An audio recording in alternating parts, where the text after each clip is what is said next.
एक मुलाकात ऐसी शख्सियतों के साथ जिन्होंने दिया है अपने जीवन को एक नया मुकाम।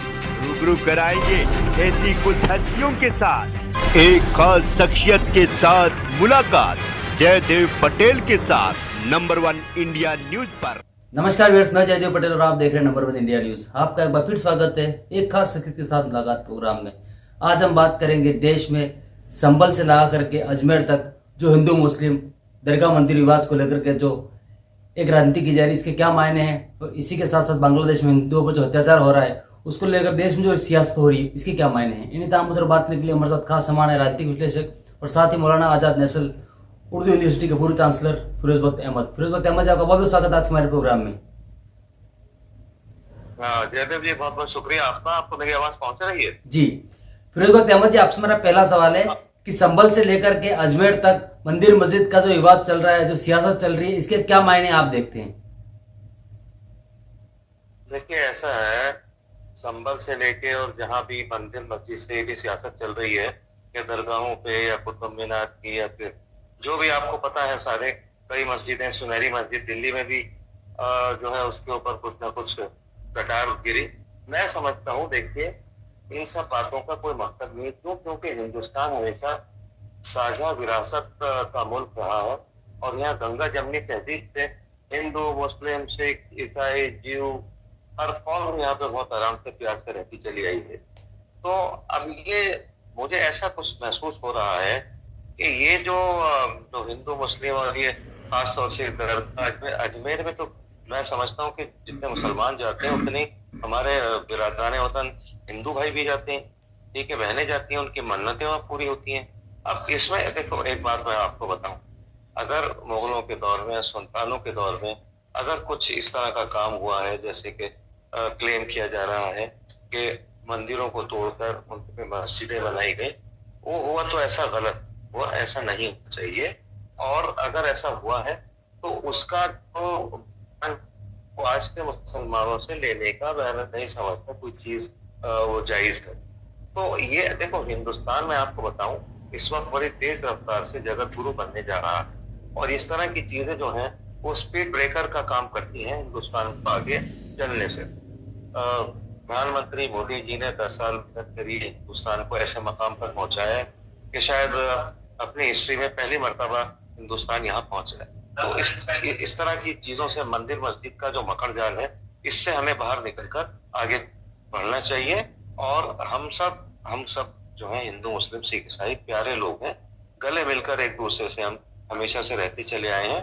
तो जो लोग थोड़ा अपने चाहते हैं कि कुछ लाइमलाइट में आए, कुछ उनको जो है इस तरीके से प्रेस और मीडिया उनको आगे उठाए, कि ठीक नहीं है, ना मंदिर के लिए ना मस्जिद के लिए। और देखिए, वहाँ बनारस में भी एक यूपी कॉलेज है, उदय प्रताप कॉलेज, वहाँ सुन्नी मुस्लिम बोर्ड ने अब कब्जा ठोक दिया है। इन चीजों में कुछ नहीं रखा है, मिल के रहिए।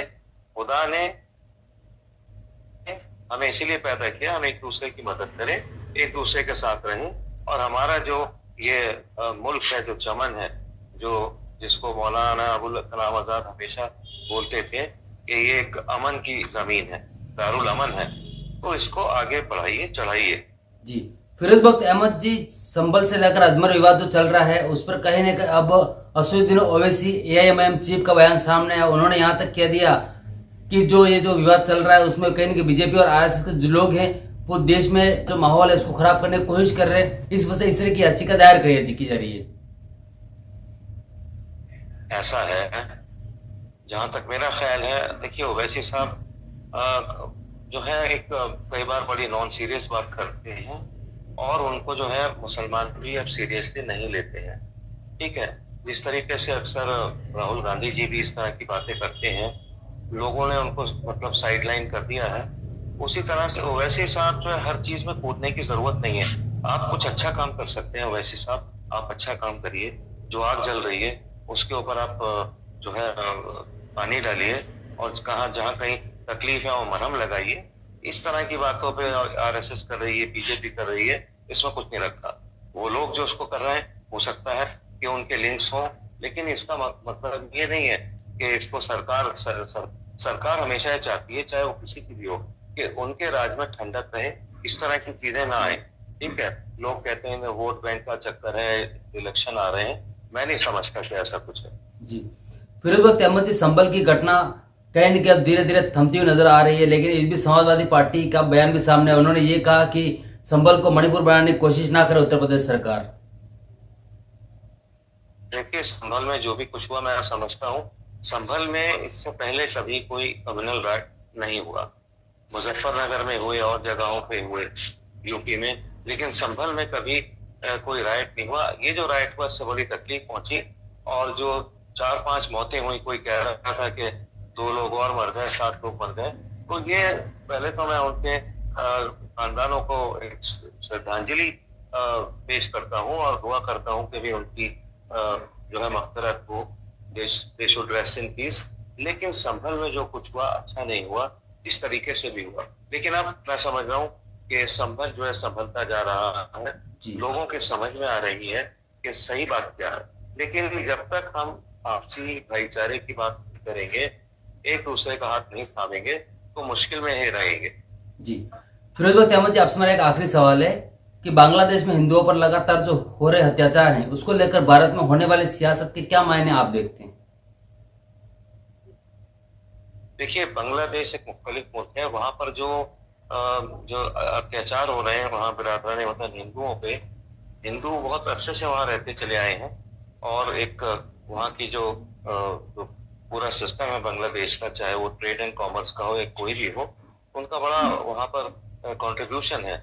अगर हिंदुओं के साथ इस तरह का वहां सलूक होगा तो ये बहुत गलत बात है। लेकिन मैं सोचता हूँ, अभी आपने किसी पॉलिटिशियन का नाम लिया था, ओवैसी एंड कंपनी का, उनको भी चाहिए कि जो बांग्लादेश में हो रहा है हिंदुओं के खिलाफ, उस पर भी आवाज उठाए कि ये जो ताली जो है दोनों हाथों से बचती, ठीक है ना। और मतलब अगर आप सिर्फ एक ही बात करेंगे तो फिर यह है कि उसमें वो बात नहीं बनेगी और लोग आपको कम्युनल कहेंगे। तो मैं समझता हूँ कि बांग्लादेश में जो भी कुछ हो रहा है वो अच्छा नहीं हो रहा है, जो कुछ हुआ अच्छा नहीं हुआ। लेकिन हिंदुस्तान को उसमें मुदाखलत करनी चाहिए थी।